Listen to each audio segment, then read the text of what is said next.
Hello and welcome to today's video where I'll be making wings for the first time ever for my Fern cosplay. And if you've not read the comic yet, you definitely should, as there will be more Moth prints videos in the near future and you'll be missing out, so give it a little read. Anyway, let's hop right into making the wings. All fake wings need some way of attaching to the back, and I needed something that could be worn underneath the cosplay top. So I made a pattern in this kind of shape, and of course cut that out. And here's how it looked. Then the shape was of course transferred over to some fabric, and I cut two of these out. On one piece I drew the pattern shape on it so I knew where the seams would be, and pinned elastic where the straps were going to go, and quickly hand sewn them down.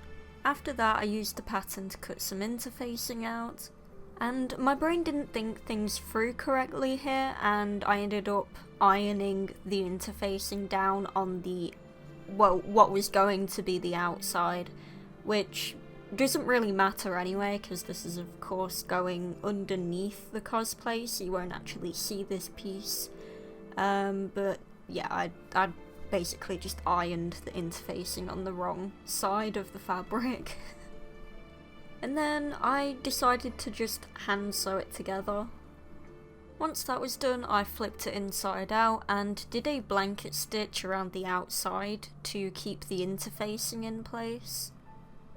And here it is with the straps. With that part done, we can finally move on to the wings that were going to be quite difficult since I plan to have these move via pulling a string, which you'd think would be quite easy to do, but it took me a day to create the wire base with successful movement. But anyway, I tackled the wire until I had these two little funky looking pieces. After both were done, I took out the magnets to just quickly test how well the magnets would kind of fit on the back, since the wings were going to connect to this magnetically. Then it was time to make the parts of the wings that would be moving, so I'd cut out some wire the length of the wings and just made this little like circle on the end to see if it would fit in the little hinge I made on the base. I secured the pieces together with some wire and then moved on to make the bottom part of the wings. Okay, Fern's wings are just ripped to shreds, so I'm making the second two spikes. But yeah, I secured that in place and then got to work on the pulley system. Now here's where it's gonna get a bit confusing because I was trying to figure out how to make the wings more than I was thinking about how the footage would turn out. So basically what I'm doing here is I made a loop of wire for the string to go through because it wasn't really working. I needed a much higher thing for the string to sit on for the wing to actually move up. So yeah, I just attached that thing. I glued some fabric over the sharp wire parts because I was originally gonna have the string just exist there, but later on I do add a straw thing for the string to go through so it doesn't take any damage from the wire. And then I glued the magnets on the back so I could start working on having the wings attached to the base.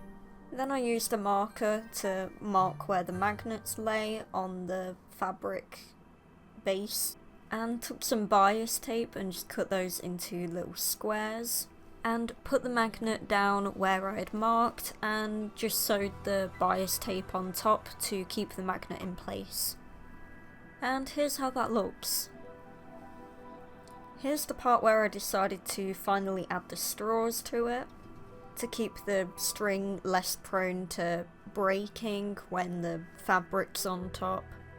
With the frame finally done, it was time to create the pattern for the fabric cover, which I just did by tracing around one of the wire frames, and then when it came to the bottom bit I just freehanded it.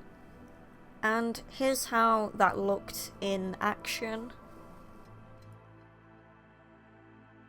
And of course that pattern got cut out into fabric and sewn together.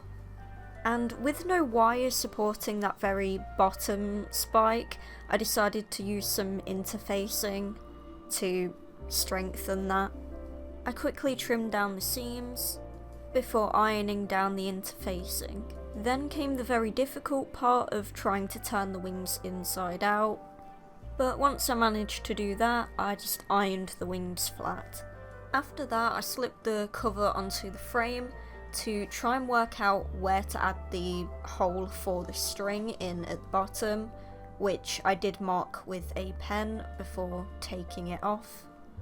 Then I just snipped a hole where I put the mark and used some really small eyelets, and that was just to make it more neat, I guess. The covers were then put back onto the wings and I just sewed the opening closed. After that, I just kind of added in some detail work to also try and help hide the fabric creases that I couldn't quite help. So I'm just using some alcohol-based markers. I don't quite know how that will do on fabric, but I'm sure it's better than water-based. Yeah, I just kind of did that wherever to try and help make the wings look more damaged. The very last thing to do was to glue ivy leaves onto the end of the strings. Was this really necessary? Probably not. It just kind of added more weight to the strings, I guess, but it was more of a detail choice, if anything. And here is the reveal for them. Now, I think I didn't do that bad, considering these are my first pair of wings and, you know, movable wings and stuff. So, I don't think I did bad. Let me know what you think in the comments. Of course, the grey fabric part with the straps on it will be underneath the top, which, if you've not seen that video yet where I make the top, go watch it. I've got a whole playlist for this cosplay. Here's me removing the wings. Of course, as I said, that thing will be underneath the top, so it shouldn't like pull away as much as it is there. They are a little bit difficult to get off. And with the wings being separate, hopefully they are a lot easier to store than most other wings. And here's me putting them back on. I was just using the camera to see if I had it in the right place. And they're easy to get on, I'll say. But yeah, hopefully you enjoyed watching me make my first pair of wings, and I do have the wig to style still, which should be, I don't know, next week. So hopefully you'll enjoy some wig styling as well. But yeah, that'll be all for this video. Check the cards out that are on the screen right now. And if you've not already, watch the rest of this playlist as well. Thanks for watching, and I'll see you next time.